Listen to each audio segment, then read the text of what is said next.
Sit down. We all go a little mad sometimes. Get you. You are undoubtedly.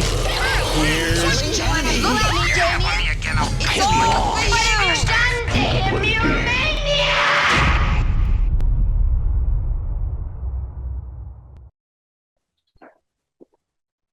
All right. Hello, and welcome to the Horror Hour. It's a place we discuss, we debate, and we typically disagree on all things horror. But today, I'm really excited. As usual, I'm the host, Yutaka, and I'm joined with the folks from A Wounded Fawn, which is also now on Shudder. So seriously, go check it out, because we're probably going to talk spoilers. And with us, we've got writer-director Travis Stevens. How are you? I'm good. Hi, y'all. And then we've got the man that you should never go to a cabin with, Josh Ruben. Hi, y'all. We're going to talk about that too. And then just who was just so incredible in the film as well, we have Sarah Lind. Oh, hi. So I guess first off, I just want to ask each of you, what do you hope that people take away from the film?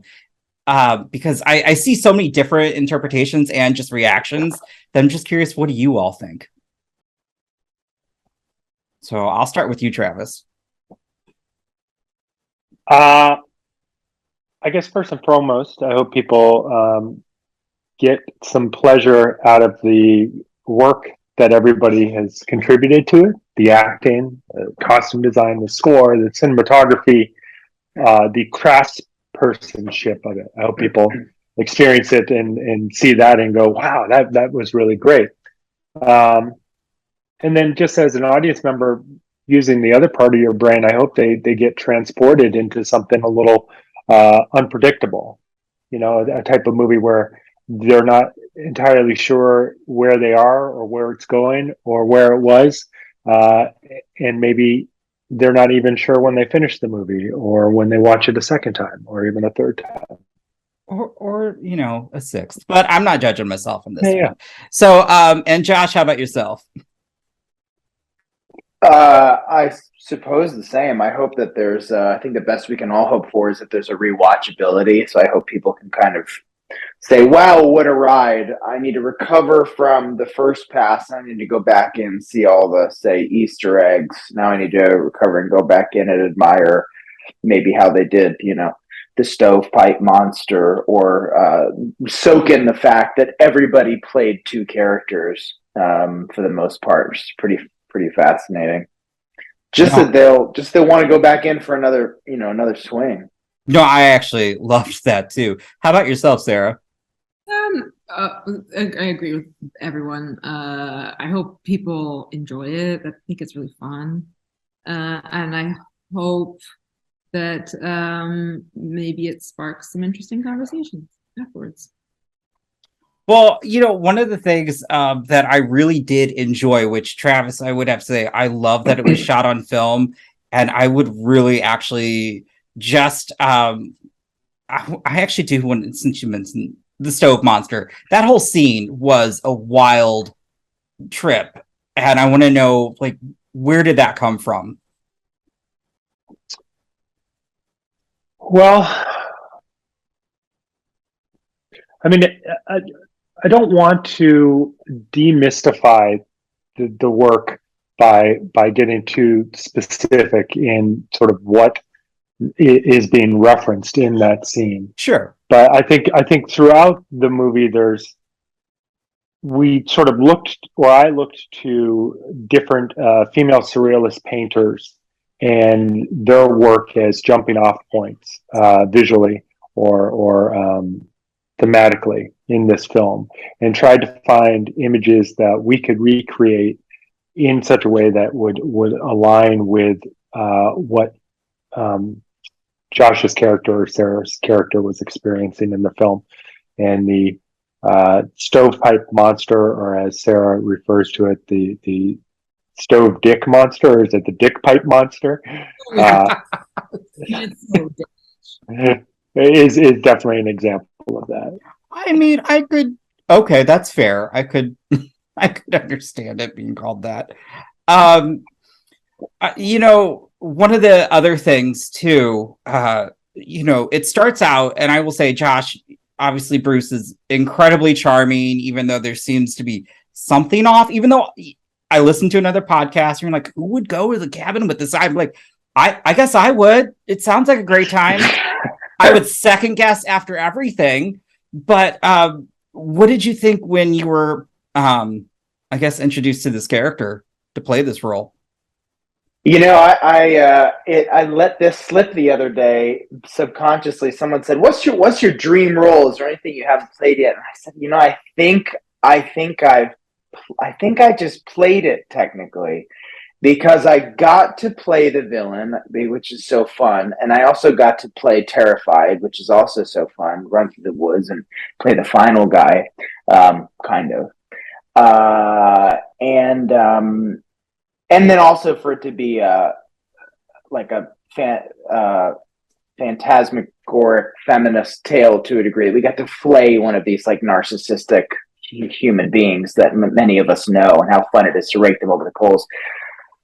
So I read all that kind of, when I cracked open Travis and Nathan's script. Sorry, I had to tell Alexa to shush.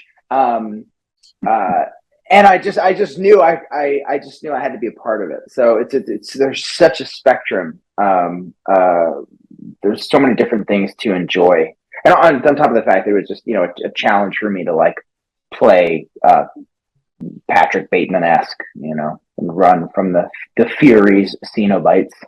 Les Cenobites Furies, as the French say. I actually did enjoy that scene. And so, Sarah, playing as Meredith, one of the scenes that I found to be very intense, because I feel we've all kind of had that moment where we're on a call and somebody tells us something, and as they focus on the eyes, and you could just see like your character's stomach drop. Like, I really enjoyed that. In the beginning, it was okay, I'm gonna let my guard down, and then at that point, it's like, no, I'm gonna close up. I'm gonna try and get the fuck out of there. Yeah, I mean, that's sometimes what seems to be the best course of action to get out of something dangerous or weird, right? It was fun to. I felt like there was a lot of room, and it was already mapped out to some degree for me. Mm-hmm. The arc of the scares, the like arc of her terror, the arc of her like growing awareness that something is wrong. Mm-hmm. And it can be hard sometimes in a horror movie to make each scare different, to be like, what do I do with this one? What do I do with this one? And like, I have probably fallen into the trap in the past of like, just run and scream. I'm just gonna run and scream. Like, this one really like it requires more than just sort of like jumping around. But yeah, so that was a lot of fun to play with. It was a good moment, and honestly, I really enjoyed, though, as you were saying, as it was kind of ramping up, because I feel like you could see those like either, I would guess, maybe microaggressions from Bruce, or just these like comments that I'm like, something's off, and but then again, I'm like, oh, he's cooking dinner, can't be too bad. Yeah, and I mean, like, she's probably, I think she's thinking like, I'm just like, okay. At a certain point, she's like, this guy's kind of an asshole, but like, whatever, I'll have a nice weekend. I'm gonna go home. Like, he's not gonna kill me. Like, no, that, right? And she's also not like, oh no, I've got to marry him or something sort of equally irrational in that moment. So it's just sort of like, okay, like I don't like this guy very much, but I'll get home and won't have to see him again. This can be the last date. Yeah, I mean, and then of course, we see that Josh, you kind of, I mean, we knew from the jump though that, you're a serial killer who's got some issues and, needs a little bit of therapy. Well, actually a lot, but when it came to your character and just seeing how he was going to then in Act 2, when you're playing like both roles, what was that in terms of just, again, I love that it was on film, so I know you can't do so many takes, but there were certain times where you were switching back and forth, and I'm just curious how that was. Was there any improvised moments, or was it sticking to the script? It was a lot of sticking to the script. I think that the maybe the energy you're picking up on was just kind of the playground, or the sort of parameters, the very, very open, flexible parameters Travis set on this playground for all of us to play. It was a playground. Yes, the shots are bespoke and the vision is specific, but I think it's part of why Travis assembled this group of artists, is because yes, he knew that we would all be able to dance and ping pong within the confines of the art piece, and so I felt very safe to take swings. I think we all did. So for me, it just felt like another day putting stupid things on TikTok, except far more artful and far more curated. Really, Wounded Fawn, just like one big TikTok video for me. Like, I don't know if it's just one big choreographed, like, you know what I mean? I don't know if Travis feels. What if I just completely just undercut this gorgeous artistic effort? Like, yeah, but for me, like my effort to like get followers. I'm not even on TikTok, but that reference, great. That's Travis just realizes what a terrible mistake it was to just hire this millennial 39-year-old. Well, I mean, I thought it was funny when you kept asking if we could turn the camera sideways. And I was like, no, it's got to be horizontal, Josh. I kept saying, we're not going to do verticals. And like, I also had some sunglasses I wanted to promote.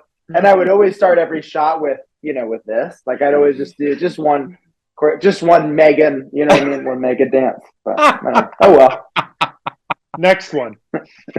I really did actually love just the artistic vision. I really enjoyed, obviously, the colors really popped and it felt very Giallo-esque, because I really enjoyed the blood and the practical effects that you used. How long did it take, I guess, for when you do see that Meredith, like, just that gushing out and like setting all that up? I think I would say on average for the actor, for prosthetic like that, probably 45 minutes for them to get it into position. And then on set, it goes very, very quick, because either it'll start leaking and you have to start shooting, or the reset time is so long that you're only going to get it once. So I mean, that would be my guess for most of those. I mean, the actors are constantly putting in so much work in that makeup chair before they even step on set. Then you just add this on top of it, these gags. And I mean, that kind of, I don't want to say fight scene, but that that interaction, that physicality you both had to do during that was really incredible. And the way you also shot that, I really liked, going from the rooms. How was that in terms of just both you played very physical roles in this? Yeah, it's fun. Like, yeah, is really, really fun. It's like makes the acting easier in a way when you're like moving around a lot. And so the only way to look like you're moving around a lot is to move around a lot. So like, it's easier to like not fake it, I guess. Can't be in your head too much. Yeah. Exactly. Okay. And speaking of that as well, the running through the forest and that continuous, that sequence was, I just have to say, I really loved that. And all of the outside, like first off, I will say I'm that type of person. Truly, I should say I would never go to the cabin. I'm not going to be out in the middle of nowhere in the woods. You guys called that a cabin though, but I'm like, that's a really nice place. But still, I live in the Midwest. If I'm going through like a highway and there's just corn on both sides, I'm out. So, the fact that you guys were out there shooting this though, and that scene, and Josh, I mean, I didn't feel for your character one bit. I'm totally honest. It was like, he's getting what he deserves. But I enjoyed seeing you terrified. So what was it like running through the wood, just doing that scene? I mean, it was fun as hell. It's one of my favorite scenes to watch, especially these sort of things. The Furies pursuing him. There's an image specifically that feels like a profile on two of the Furies following them. That feels very like Jabberwocky early Alice in Wonderland made for TV. Like there was this terrifying made for TV Alice in Wonderland where they just scared the shit out of me. It's like I just unlocked this artisan memory I had in my mind, or just like this long forgotten imagery in the back of my mind. I was like, oh my god, there's something captured about like in the fog and these kind of jagged figures pursuing this person. I wasn't quite aware of that imagery being part of the sequence really until I saw it at Tribeca. But running, being physical, like Sarah said, like not having to think in that was just so fun and freeing. I mean, I was just, if anything, I think the AD and Travis probably had to pull me back. It's like, okay, don't run so fast with your prosthetic, like your vision obscured. Like, let's all not twist our ankles. You know what I mean? And then also, speaking of the Furies, and then when we get to see, Meredith, Kato wanted me to ask this in terms of, having to perform, doing the mask work. Did you find that challenging or possibly more freeing when it came to acting during those scenes?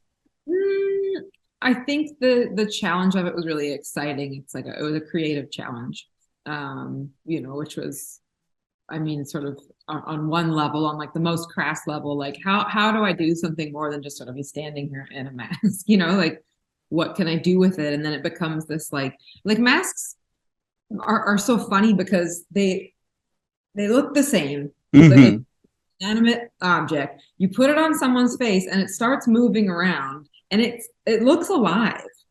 Like it's so spooky. And you can't on the inside of it necessarily tell what the mask is doing. But like, have you ever put on a mask and like goofed around in a mirror? Okay, well, maybe not goofed around in a mirror, but now it makes me think I should. Good. It's really interesting because you're like, I know this is me in the mask, but there's someone else there. And there's like this sort of alchemy that can happen. So it's very, very fun to play with. And I mean, I hadn't really done mask work since I was a kid, in like theater classes. So I loved it. I mean, again, when somebody had asked me about this film and I go, it's what I would imagine Act 2 is what I would imagine taking LSD is like. I haven't, but when you start getting through all those trippy images, that is wild and a lot of fun. But also then the lead up, though, it was very interesting to kind of circle back on Meredith's journey, where I mean, I didn't trust her therapist in a sense. I was like, I don't know if you're really there to help her in a sense, because you seem to be not invested. That was just me. Incredible. I haven't heard that interpretation yet, and I love it. I was just like, oh, okay, She failed you. Sorry, it just, and I mean, I appreciated the friends too. I love that camaraderie, but I was like, all right, yeah, no, Mary should go have a fun weekend, but I'm like, or just go do whatever the hell she wants, Yeah. But that's just me. I was just like, it was interesting because I was like, from somebody who was experiencing, or experienced that trauma, and then they're like, no, get out there. Go. Well, sometimes it takes time to heal, and Mm-hmm.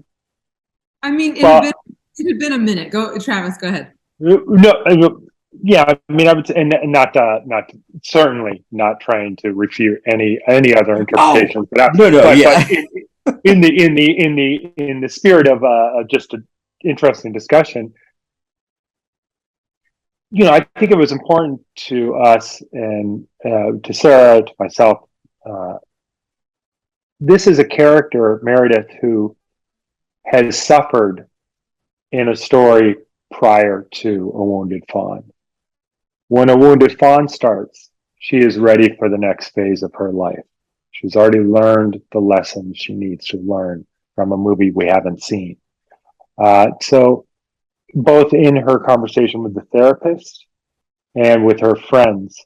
It's not the first conversation, it's probably the 100th conversation she's had. And so the hope is sort of like, you know what? Yeah, you have put in a lot of hard work. You deserve to go get laid. Nobody that we've met in that movie yet, other than the audience, would ever suspect that the guy picking her up is going to put her in danger.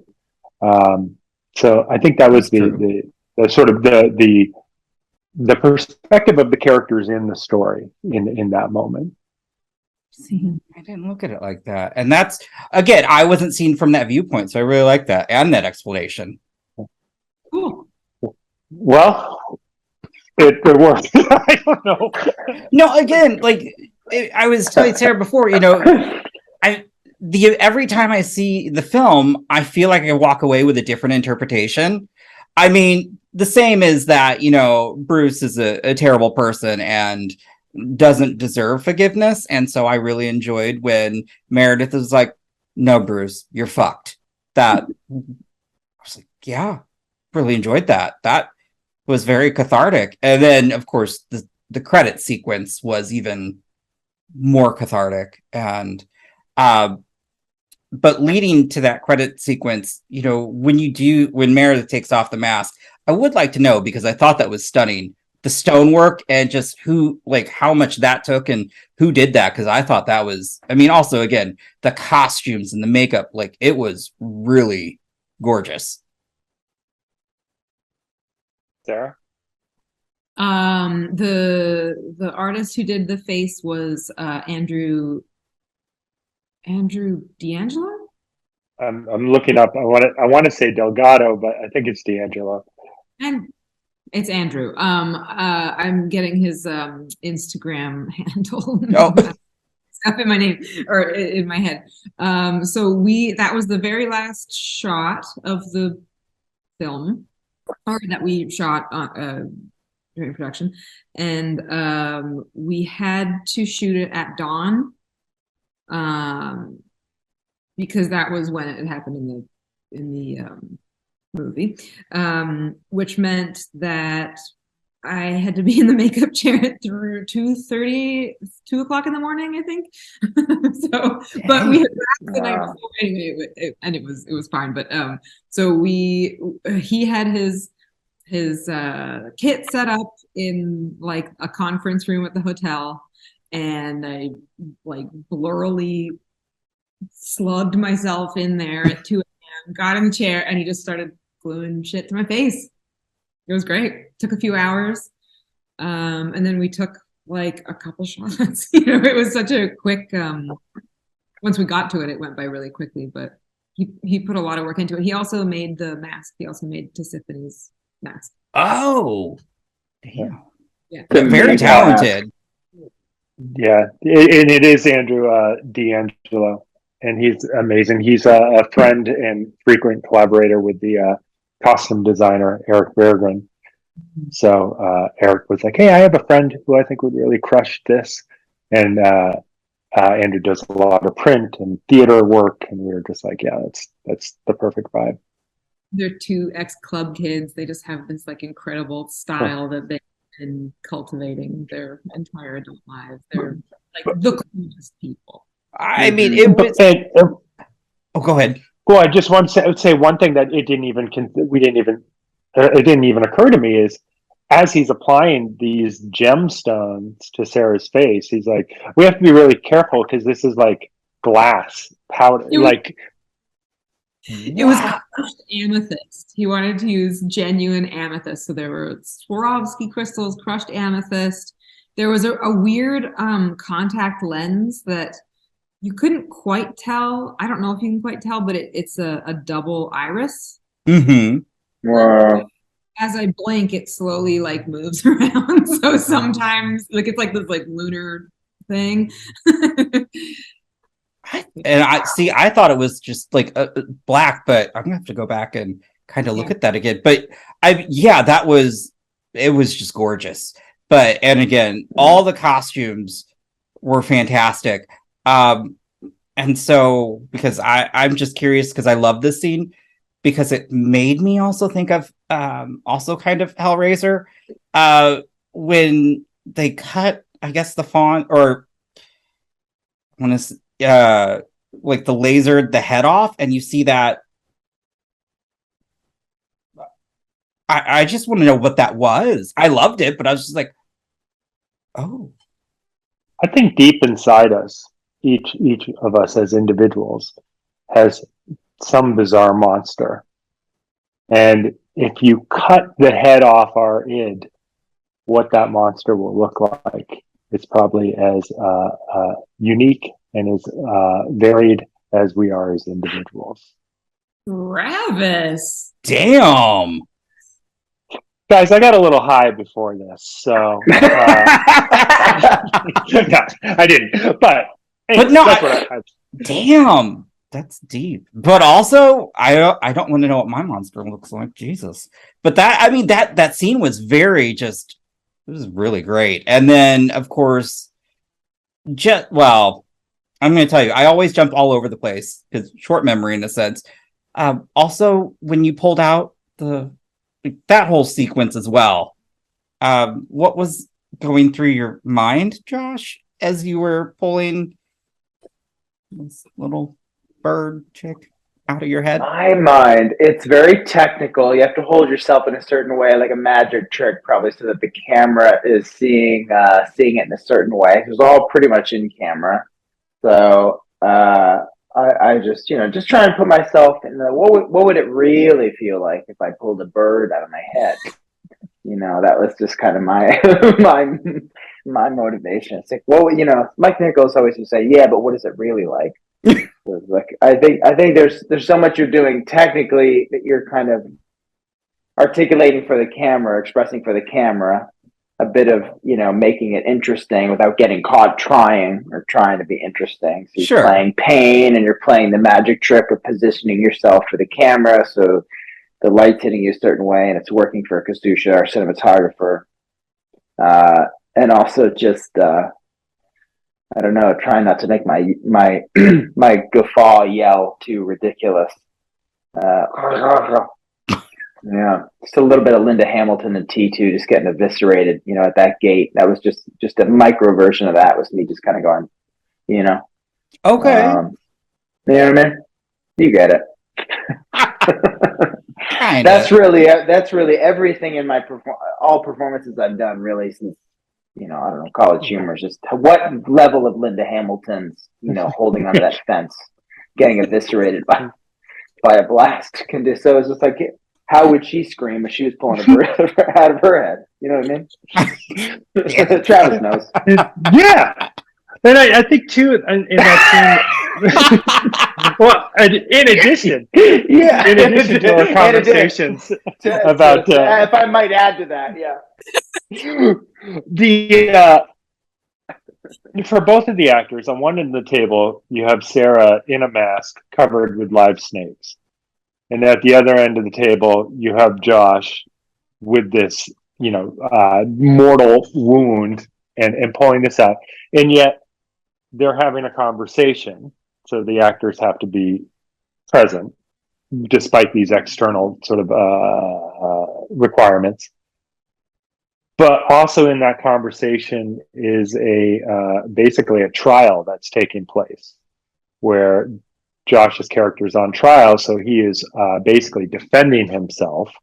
So there's an additional layer, and you have Tisiphone, who's basically the judge and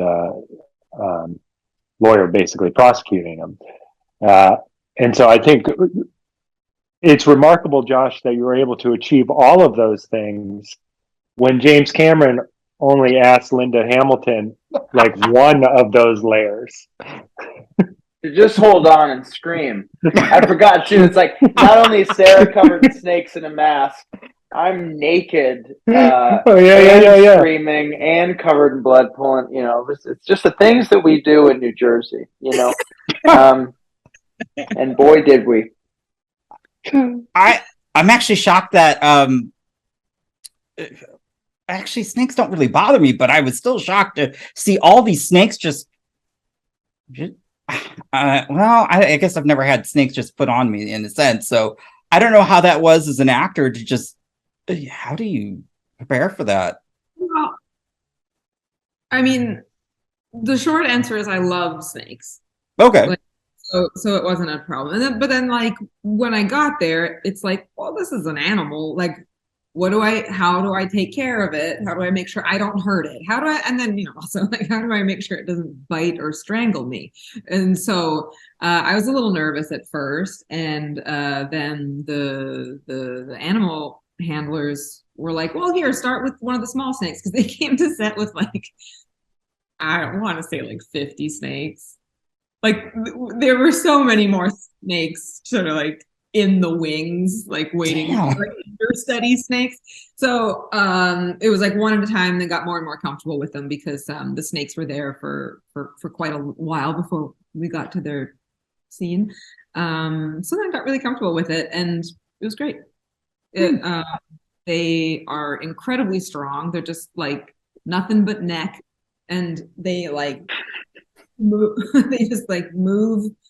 You know how when you see them like getting around, you're like, I don't know how you do this. And like I've had it explained and I'm like, I don't get it. But when they're all over your face and head, you can kind of feel that like rippling muscle. Like they're huge. They're so strong. And it was challenging at times to like not have my head down by this like 90-pound python or whatever it was. So. That's insane. I mean, again, there's so many different scenes in this film that I love, and I do love that trial moment, as you would say, then Travis. And I did have one other thing I wanted to just be curious, just from your all's point of view, then too. Over this past year, we all say like, "Ooh, horror's been really great." I really would feel that horror has kind of exploded and at times saved the box office, or just, I feel like, creativity at times. And so I'd like to know from each of you, what has been something that you've seen over this past year that made you really happy about the genre, whether it be talent in front of or behind the camera, a theme, maybe just a movement. So I'd be curious as to what each of you have seen, or what you have seen throughout the past year. So I'll start with you, Travis. Well, I think 2022 has been a great year for horror. And I would just like to thank the fellow filmmakers for finally doing their part. Because I feel as an individual, I've been making 2021 a great year for horror, 2020 a great year for horror, 2019 for horror. So it's about time somebody else did a little bit of work. I mean, I do want to call out Jacob's wife, because I do love that film. No, but in all seriousness, I will answer for Ty West to get to a point in his career where he can do Pearl, a movie that is so outside of what we think of a horror movie, surface qualities. And it's outside of what we think of as a Ty West film. For him to be able to take that leap and have it work so successfully, totally invigorating. Barbarian to say, hey, fuck traditional narrative structures. We don't give a shit about that. All we care about is not feeling safe. And for that to work as wonderful as it did, for the Menu to prove that if you cast a movie right, it will be something special. I think those are the big ones off the top of my head. I love that. How about yourself, Josh? I love all those films. I thought Bodies, Bodies, Bodies was so fun. I thought Helena Rain just like assembled this like one hell of a troupe together. I love it. It was a bunch of women, queer characters, hysterical actors, kind of freaky imagery in one upstate house during a storm. There was just something so effective about it. I did see one movie at Beyond Fest that blew my brains out, called Sick, by John Hyams. Smile was sorry. Parker Parker also did. I mean, Smile was no joke. Smile was no joke. But Sick had that element of fun, whereas Smile had that sort of nihilistic and stylistic execution. There was something about this. You'll see it very, very soon. Essentially, it's a Kevin Williamson produced and written John Hyams movie, and essentially an action film with an homage to Friday the 13th, and it really blew my. I can't remember the last time I screamed at the screen, but those were the two I saw in 2022. I guess Sick will probably hit theaters in 2023. It's just like, yeah, just really, really got me. Yeah, Barbarian. I mean, who didn't love that complete subversion of a typical act break and structural rupture? It's just so refreshing. I mean, I also enjoyed that what we thought was the monster really wasn't who the monster was. Yeah. It's great. How about yourself, Sarah? Definitely Barbarian had me yelling so frequently and so loud. Like Travis was like, "Do you need to step outside?" I was embarrassed. I'm so sorry. I was embarrassed. We were in a packed movie theater, and I was just like, "She won't stop screaming." And I was like, "Are you okay?" And the crowd was so happy they were screaming along with her, and I was like, "Oh." And then at the end, I laughed my head off. Like that movie is so funny. And like not in the moment, but to make the like long dark hallway be 6 long dark hallways is hysterical. It is such a funny like it's just takes it to an absurd height. But then at the same time, it just got me hook, line, and sinker. Like my anticipation or dread was building with each door that would get crossed through. So that was super fun. Sissy was really interesting. It was such those filmmakers are so confident and did something really interesting and had some incredible performances, and I was very impressed. And then the one other one that I'll mention is kind of cheating because it's from, I think, 1997 or something, but Criterion just released it, and it's Cure by Kiyoshi Kurosawa. I have not seen this. Guys, fucking Whoa. one of the maybe best movies I've ever seen. It is like, that's going on my list to watch tonight. You guys, I don't even know what to say about it. It's like, it's absolutely masterful. It's absolutely terrible. We'll be buying. That's what I'm going to be doing. That looks. Oh, it's so good, and like manages to be terrifying and horrifying without doing most of the things that are like usually scary. Mm-hmm. Performances are like, it's mind blowing. It's mind blowing, and it's beautiful. It's incredible. Wow. I have to check that. I mean, you sold that. I mean, damn. I wish I had something like a little more cogent than just like, it's good. No, it's good about it, but like, it's so fucking good. The emotion that you're giving, like, that tells me, like, yeah, no, I need to check this out. And already, but I will also say too, I might be a little bit of a shill for Shudder, but they did acquire some incredible properties. One being A Wounded Fawn, Blood Relatives. I do want to bring that up because that's one of the few horror films that I can say I left and I was like, I feel all warm and fuzzy inside. That doesn't happen a lot from horror films. And that was so good. And then Sissy is on there. Watcher is another good one. I feel like, I will say, sorry, Travis, but I feel like female filmmakers this year are kind of knocking it out of the park. Now, again, I loved Wounded Fawn, but I'm just really happy to also see that there's just been so much emerging talent that I have not seen. And so I've been really excited to see that. And Shudder has been grabbing quite a bit of those. Yeah. Oh yeah. Yeah, they have good taste. They really Christmas do. Bloody Christmas. Christmas bloody Christmas Bloody.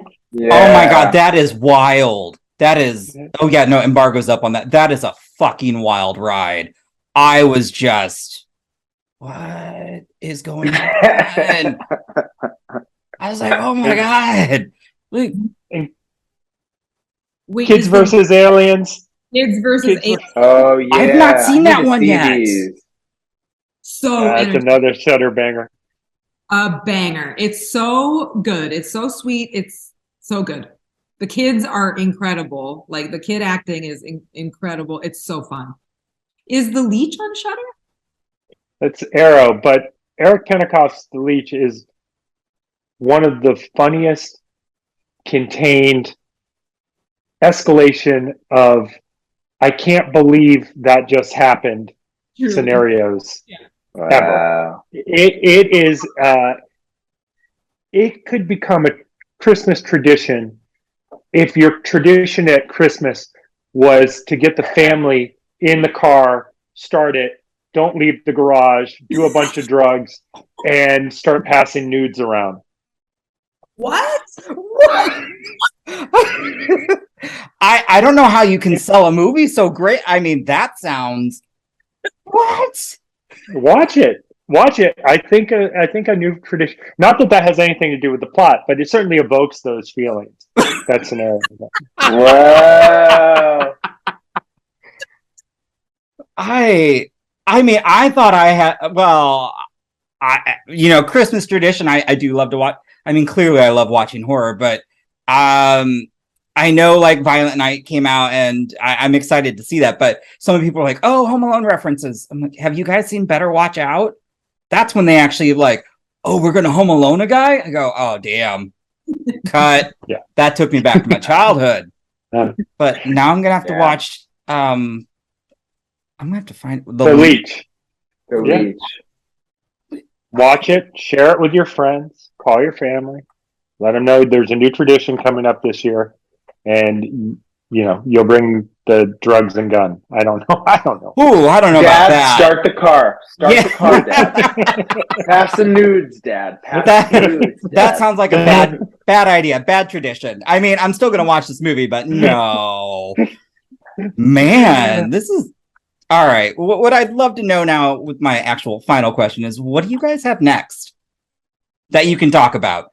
That's because I'm trying to think of what I've looked on IMDb Pro, but I don't know what's actually been released, so I don't want to spoil anything.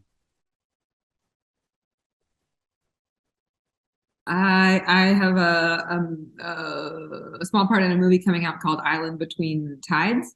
Okay. Which is an adaptation of a J.M. Barrie one-act play. Ooh. A sad, spooky little story. Waiting to hear on like things I can't talk about. Yeah. Hopefully will happen. And I'm trying to have a short film I'm trying to write and direct a short film by the end of this year. And I feel like if I say it to enough people, then maybe I just can't let it slide another year. So that's I'm gonna manifest that you could do. I mean, there's been a lot of great short films, and I think that's awesome because I mean, I wish I could do that. I can't. I just enjoy watching all your all's work. So how about Josh or Travis? What do you guys have next? Also, I'm gonna manifest Josh Darkman. I'm just putting that out there. Manifesting that for you. It's wicked, it's twisted, it's horror with heart, evocative of universal monsters. But I won't get started. This isn't a Darkman podcast. I could go on and on. I grew up on that. Like that's one of my favorites. So like I could go on, and don't get me started on Peyton Westlake going mad underground, yet also yearning to have love and family in his life. But it's fine. If you don't want to make it, it's fine. I get it. And Liam Neeson's willing to do it. It's cool. I have my plan. I have a graphic novel coming out next year. Since that's one way to just get art out there without any other interference, production wise, or waiting on necessarily financing. The artist is Brianna Tippett, who's amazing. She just did some incredible fan art for A Wounded Fawn. She just drew this twisted, almost Tales from the Crypt like tale that I have no sense of how people are going to react to. I mean, it's like kind of it's pretty twisted, and sort of a nod to my love of like Stephen King's Derry, about just an irritable woman who fantasizes a creature in her house who just tells her to do terrible things. But she also, she wants to connect to her estranged daughter. I don't know what people are going to think. They're going to be like, what the fuck did this guy do? But that's next year through my buddies at Invader Comics. And Godspeed, That's exciting. And I mean, it couldn't be as bad. Well, I would say you sold that. But you're saying twisted, and I'm still thinking back to what Travis said about the leech. I'm like, I don't know if I'm going to hear anything as twisted. This year, I'm like, the way you describe that. So, but I'm actually am looking for a new graphic novel, so I will have to check that out. Darla, keep an eye out. What? Try living with the guy. I mean, Travis, what do you have next? Aside from, I don't even, again, God, I'm going to have to make that a sound clip and send that to somebody. I'll be like, you got to hear this. Truly, I guess stuff like that. He comes up with stuff like that a lot. It's a gift. It's a gift. I guess top of my list is to find a new apartment. No,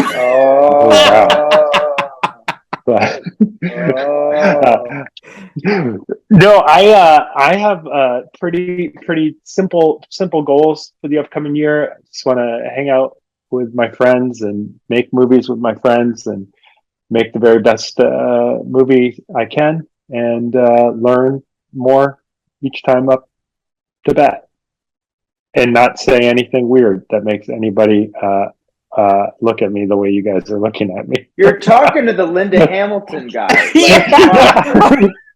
You're talking to the Linda Hamilton. Like, let's not, I mean, this is why we work. This is why this band works well together. This is why the film had this chemistry, is because, okay, I get it now. Truly. Because Josh is the only guy who can do chin-ups. The rest of us can't. Yeah. I mean, not anymore. Not anymore. Sarah shares the memes. She's got the weird memes. Travis got the pass the nudes. I've got the Linda Ham. I mean, it is a show. Wait, what's the best meme now? Before I end this, because now I'm just curious. I think I'm partial to the share zone. I don't know. Maybe that guy makes great memes. They're usually like, no, I don't have friends. I don't know. They're like these super metal looking memes, and then they're just spelled insanely and emotional, but like yelling. Yes, I do feel awkward sometimes, but I would like it if you'd call me. I love that. Oh, well, I just want to say thank you so much for sitting down with me and getting to chat about your film and just horror, and because we're an amateur podcast. Like, I'm not gonna lie, Josh, I still am like, ooh, I wanted to introduce myself, be like, welcome to Mediocre, man, because I know you guys are like pushing this out, which I love to see, that you guys are going on all these different podcasts talking about it, just talking about your love of this film and just all things horror. I think that's incredible, just as an audience member and as a fan. So I love that. But I was just like, oh damn, that's pressure. But you were great. Oh my God, you're killing it. And I gotta say, shout out to you and everybody I've talked to. I know Sarah opened up the floodgates to it too. Just everyone I've talked to, like, such thoughtful, insightful questions, and like barely any overlap. It's kind of insane. Like, super, super specific, right? I mean, it's like when you open up that journalistic thing to people, like when people are just like, "Oh, I'll show you what the fans want to know." I'm not gonna lie though, when Sarah's like, "Oh, I'll watch some of your podcast episodes," like, "Oh shit, okay." I was like, "Let me explain this." I was like, "We have two types. We have our normal episodes that are like rotted, gutted, and demented. Like, it is vulgar. It's just normally just four queens bitching about horror. That's us. And then there's the other one that is where some of us do actually get to speak with filmmakers and talent and just get to talk horror. And so I was just like, I've never had somebody say, I'll go watch your episodes first. I'm like, that's never crossed my mind. I'm like, oh shit, I know what we talk about. Oh God, no. I was like, I can't have you watching that, please. Don't judge us yet. We actually really, so that cracks me up. We'll next year we'll invite you to the running car in the garage party annual. Oh God, no. You can Your first year, you have to sit in Dad's lap, though. In who? Dad. In Dad's lap, with it past the news. Yeah. Oh, first year.